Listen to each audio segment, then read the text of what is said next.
You think you know the final countdown, but the film that reached theaters almost killed its pilots. Cameras launched off aircraft carriers. F-14S nearly crashed into the ocean. The final countdown took us to a really exciting part of my life. A single profane sign infuriated Hollywood's biggest stars.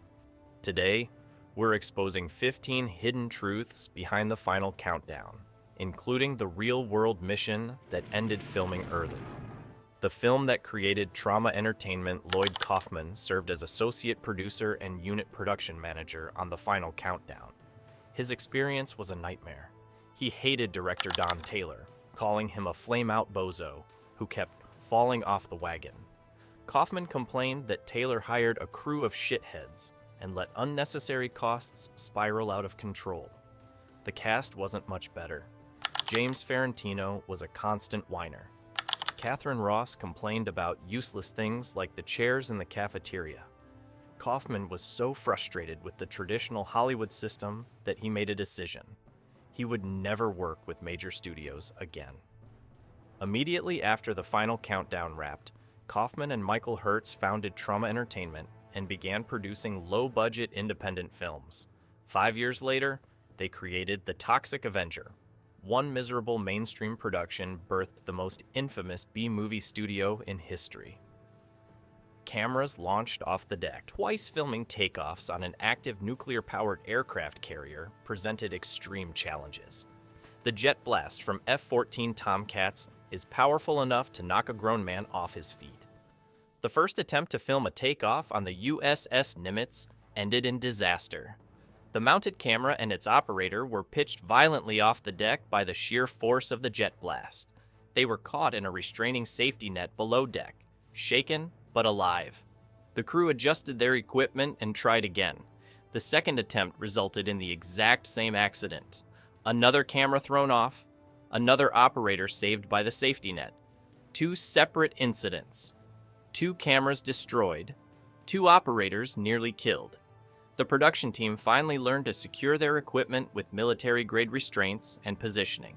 Sometimes you have to fail twice before Hollywood understands what the Navy already knew. Physics doesn't care about your shooting schedule. The impossible dogfight. The dogfight between F-14 Tomcats and Japanese Zeros had never been attempted in film history. The reason was simple physics. F-14AS cruise at over 500 knots. World War II Zeros top out around 330 miles per hour. Getting both aircraft in the same shot at the same time was considered impossible, but director Don Taylor demanded it anyway. The solution was insane.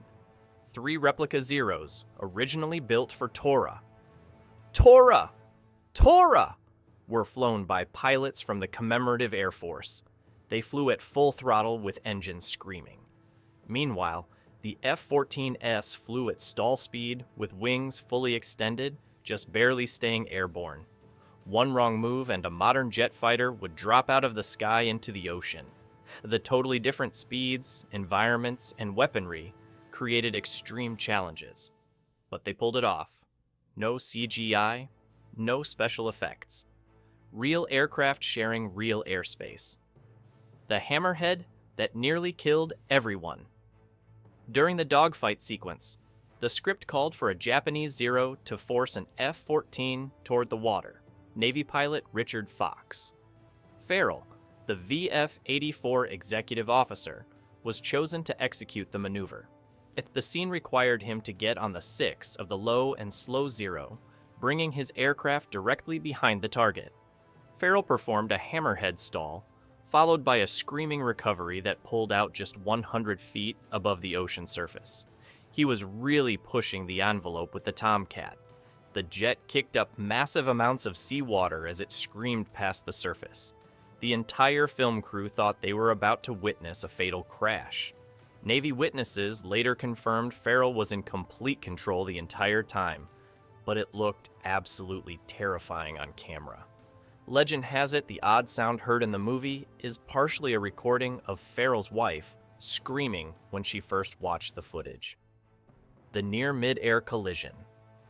The dogfight scene came within seconds of becoming a double fatality. At the conclusion of the aerial combat sequence, both Zeros were spinning away from the F-14S after being defeated in the mock battle.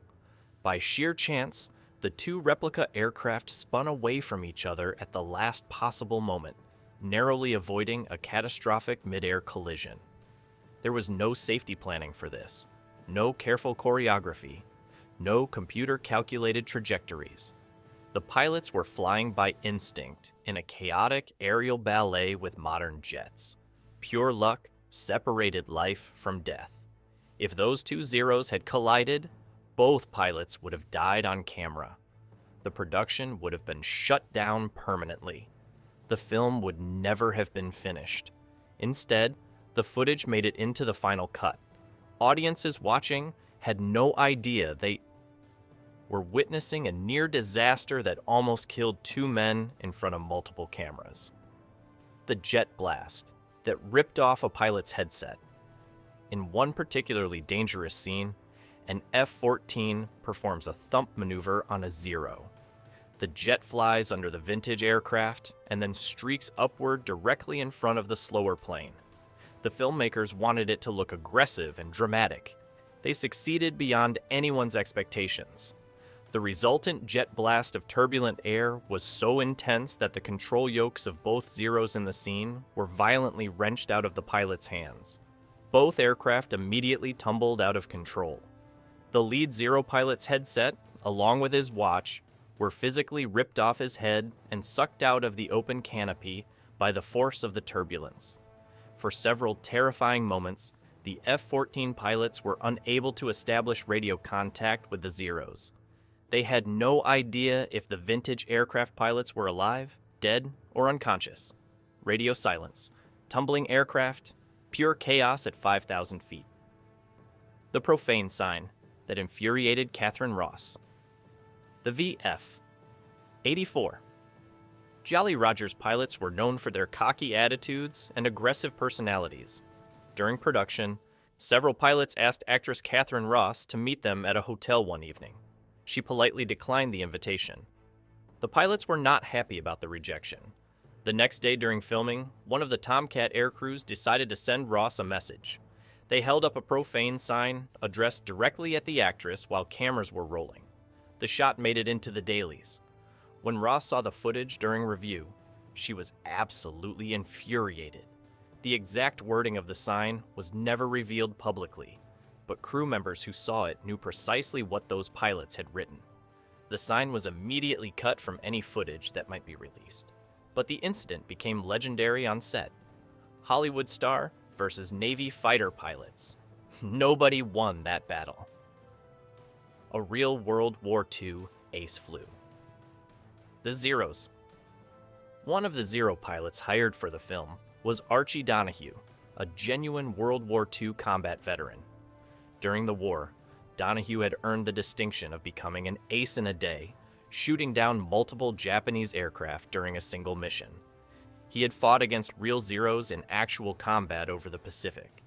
He had watched men die in the aircraft he was now hired to fly. Decades after the war ended, Donahue found himself in the cockpit of a replica Zero being chased across the sky by modern F-14 Tomcats for a Hollywood movie. The irony was almost unbearable. A man who had once hunted these aircraft to the death was now performing aerial stunts in one for entertainment.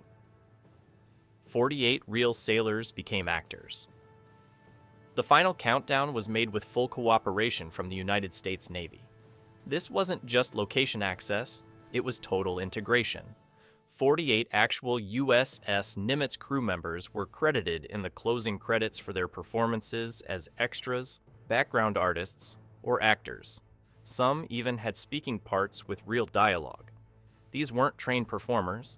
They were active duty sailors doing their jobs while cameras happened to be rolling. The famous mess deck scene perfectly captures this authenticity. The sailors sitting at tables had just finished eating lunch when the crew started setting up cameras. They asked who wanted to be in a scene. The emergency landing captured by accident. During filming operations on the USS Nimitz, something unexpected happened. An actual emergency landing took place while cameras were rolling. The production crew had no advance warning. A pilot was in genuine distress and needed to get his aircraft on the deck immediately. The landing signal officers went into emergency protocols. The entire crew shifted into crisis mode. The production team was allowed to keep filming the recovery of the aircraft as it happened in real time. The footage was so dramatic, so authentic, and so tense that director Don Taylor immediately knew it had to be in the final film. The sequence appears in the theatrical release exactly as it was captured. Real danger. Real pilots making split-second decisions. The Iran hostage rescue cut filming short. In late 1979 and early 1980, filming took place on the USS Nimitz over 2 5-week periods off the Florida Keys. But the second period ended abruptly. The Navy suddenly recalled the carrier to its home base. The production was forced to wrap early with some sequences still unfinished. The reason was classified at the time. The Nimitz was urgently needed to take on helicopters and crew for Operation Eagle Claw, the attempted rescue of American hostages being held in Tehran, Iran. The mission launched in April 1980 and failed catastrophically when a helicopter crashed at a desert refueling point, killing 8 servicemen. The operation was aborted. The Final Countdown's production schedule had been interrupted by real-world military disaster. Navy personnel got fired because of this movie. After The Final Countdown was released in August 1980, several Navy officers faced serious professional consequences. This was before the Top Gun era, when military cooperation with Hollywood became actively encouraged and celebrated. In 1980, Navy brass were deeply conservative about media access. They were furious about the level of access that had been granted for The Final Countdown. Investigators discovered that mid-level officers had approved use of the USS Nimitz and its aircraft for filming without proper authorization from higher command. The permissions came from people who didn't have the authority to grant them. Careers were destroyed, officers were reprimanded, some were quietly forced into early retirement, all because they thought it would be good publicity to let Kirk Douglas and a film crew document carrier operations. Kirk Douglas and his son. Save the best scenes. Producer Peter Douglas, Kirk Douglas's son, was the driving force behind The Final Countdown. He had attracted Navy interest with a limited budget and promising script. But during production, he and his father found themselves in constant conflict with director Don Taylor. According to Lloyd Kaufman, Taylor wanted to cut some of the most spectacular aerial sequences because they were expensive and difficult to film. Kirk and Peter Douglas fought him relentlessly. The iconic shot with 2 F-14s positioned directly behind the Japanese Zeros, the Douglases demanded it stay in the film. Taylor wanted it removed. They refused. Every great aerial sequence required a battle with the director. The time paradox. Ending. Nobody expected. The film's ending contains a mind-bending revelation that confused many viewers. Throughout the movie, Warren Lasky has been investigating his mysterious employer, Mr. Tideman, the reclusive defense contractor who designed the Nimitz and ordered Lasky to observe the ship. When the Nimitz returns to 1980 after the time storm, Lasky discovers the truth. Mr. Tideman is actually Commander Owens, the amateur historian who was left stranded on a Hawaiian island in 1941, along with Laurel Scott. He aged 40 years in the past while everyone else stayed the same. He's been waiting decades, knowing exactly when and how to send his younger self back in time to complete the loop. The paradox is complete. Stock footage from Tora became Pearl Harbor. The climactic attack on Pearl Harbor wasn't original footage. Budget limitations forced creative solutions.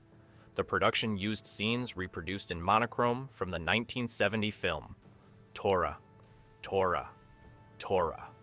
The Aichi D-3A Val dive bombers screaming down toward Battleship Row. Recycled. The Mitsubishi A-6M0 fighters strafing airfields. Stock footage. the Nakajima B-5 and Kate torpedo bombers making their attack runs, all borrowed from a movie made a decade earlier.